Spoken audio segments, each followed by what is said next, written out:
Hello everyone, আমি নিবেদিতা। কেমন আছো তোমরা সবাই? আশা করছি খুব ভালো আছো। আমরাও ভালো আছি। নতুন একটা ব্লগে অনেক অনেক স্বাগত, অনেক অনেক ভালোবাসা। আজ যেহেতু সানডের দিনে সারা সপ্তাহের কাজ পড়ে আমার মাথার উপরে, তাই সকালবেলা থেকে আমি কোনোই ভিডিও শ্যুট করতে পারিনি, এতটাই ব্যস্ততার কারণে ছিলাম।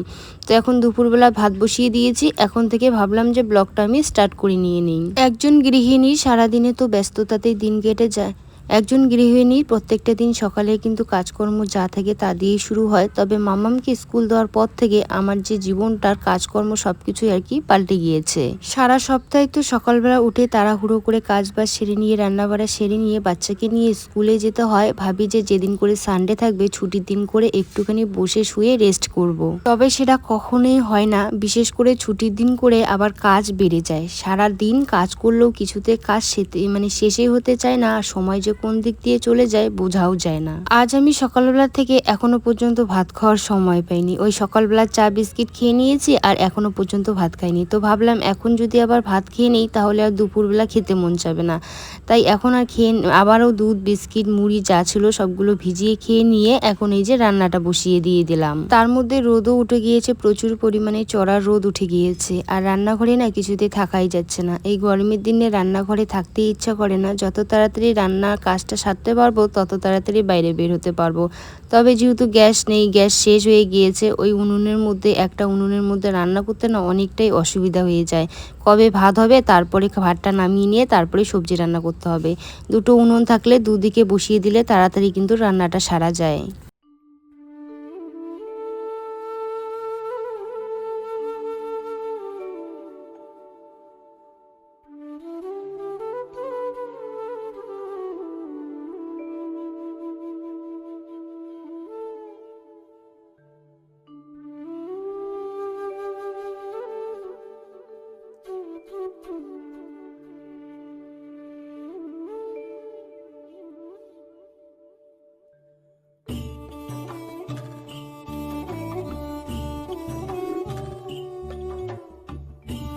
সবজিটা কাটতে কাটতে এদিকে আমার ভাতটা হয়ে গিয়েছে। তো এখন আবার চলে আসলাম রান্নাঘরে এসে কড়াইটা বসিয়ে দিয়ে দিলাম। আর এই দিয়ে ভাতের মাঠটা এখন আমি ছেঁকে নিয়ে নিচ্ছি। প্রত্যেকদিন যা পরিমাণে রোদ দিচ্ছে, রোয়া বাড়িতে একটু জল জমে আছে, আর সেগুলোতে না ডারিকা পুঁটি, তারপরে হচ্ছে ষাটি মাছ, এগুলোরও মাছ আছে। তো অনেকেই মারছে, আজকেও আমার শাশুড়ি মা মেরেছিল।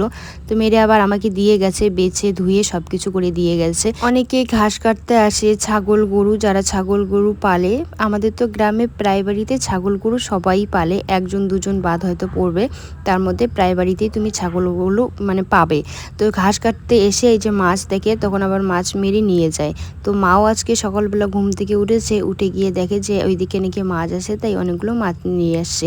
আসলে এই মাছগুলোর কিন্তু টেস্টটাই অন্যরকম লাগে। ছোট ছোট পোনা মাছগুলো খেতে কিন্তু ভীষণ ভালো লাগে।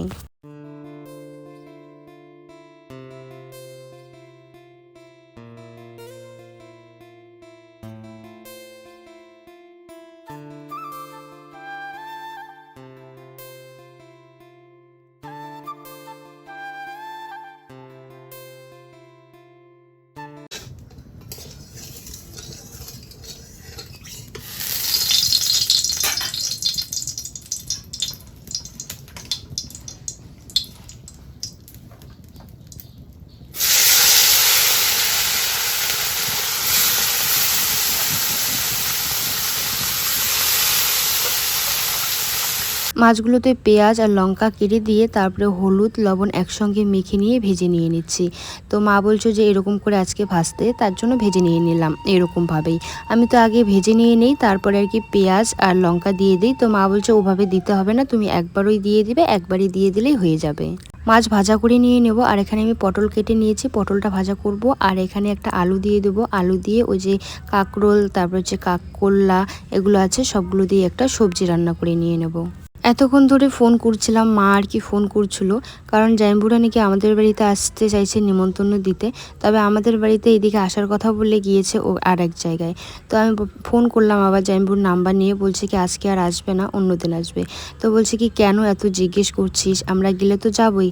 তো আমি বললাম কি দেখো আসবে এতদিন পরে, কোনো দিনও এখনও আসোনি, তো কোনো কিছু আসলে রান্না করে রাখতাম, বাজার থেকে নিয়ে আসতাম। বলে কি কোনো কিছুই লাগবে না, আমরা যেদিন যাব তোকে ফোন করে দিয়ে দেবো। কোন দিন আসবে এত করে জিজ্ঞেস করছিলাম ফোন করে, কিছুতেই আমাকে বলছিল না যে ওরা কোন দিন আমাদের বাড়িতে আর কি নিমন্ত্রণ দিতে আসবে। তো যাই হোক, যখন আর কি আমি সবজিগুলো কাটছিলাম, অনেক সবজিই না নষ্ট হয়ে যায়। এই যদি তুমি রাতের বেলা নিয়ে আসো, তারপরের দিনে দেখবে অনেক সবজি হয়তো পচে গিয়েছে বা হয়তো পেকে গিয়েছে। তবে সেই সবজিগুলো তো আর খাওয়াই যায় না। তো কি আর করব, যদি পচে যায় বা এরকমভাবে পেকে যায়, কোনো কিছু তো আর করার নেই। তো এখন ভাবলাম যে এগুলো ফেলে না দিয়ে, যেহেতু আমাদের বাড়িতে গোমাতা আছে, তাই এখন গোমাতাকে দেওয়ার জন্য এখন বাইরে চলে যাচ্ছি।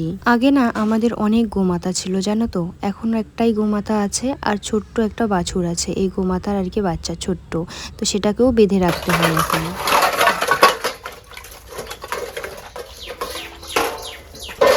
আসলে ছোট গোমাতাটাকে এর জন্যই বেঁধে রাখি, চারিপাশ দিয়ে আমাদের চাষবাস আছে, ধান লাগিয়েছে, তো সেগুলো গিয়ে যদি নষ্ট করে বা খেয়ে ফেলে, তাহলে কিন্তু মানুষের সারা বছরের ফসলটাই নষ্ট হয়ে যাবে।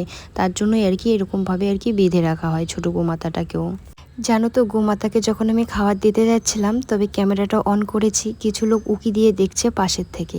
আসলে ভিডিও করাটাকে এত লোক কিছুভাবে খারাপ মন্তব্য করে এবং কি বাজে বাজে এমনভাবে কথা বলে, সত্যি তখন না ভিডিও করার মন মস্তিষ্কটাই নষ্ট হয়ে যায়। দেখতেই পাচ্ছে যে আমি ক্যামেরাটা অন করে গোমাতাকে খাবারগুলো দিতে যাচ্ছি, তারপরেও উকি দিয়ে দেখা যখন মানে দেখতে বললো না ভালোভাবে, তখন আমার পিছন পিছন আর কি চলে আসলো, চলে এসে দেখছিল। যখনই আমি আর কি ক্যামেরাটা বন্ধ করে বাড়ির দিকে আসলাম, তখনই আমাকে দেখে আবার আড়াল হয়ে দাঁড়ালো। আমি কিন্তু সবকিছু দেখেও ফেললাম আর বুঝেও ফেললাম, তবে শুধু সময়ের অপেক্ষা, সময় আসুক, আমি ঠিক উত্তরটা দিয়ে দেবো। আজ তাহলে আসি, আগামীকাল নতুন একটা ব্লগের সঙ্গে দেখা হচ্ছে। বাই।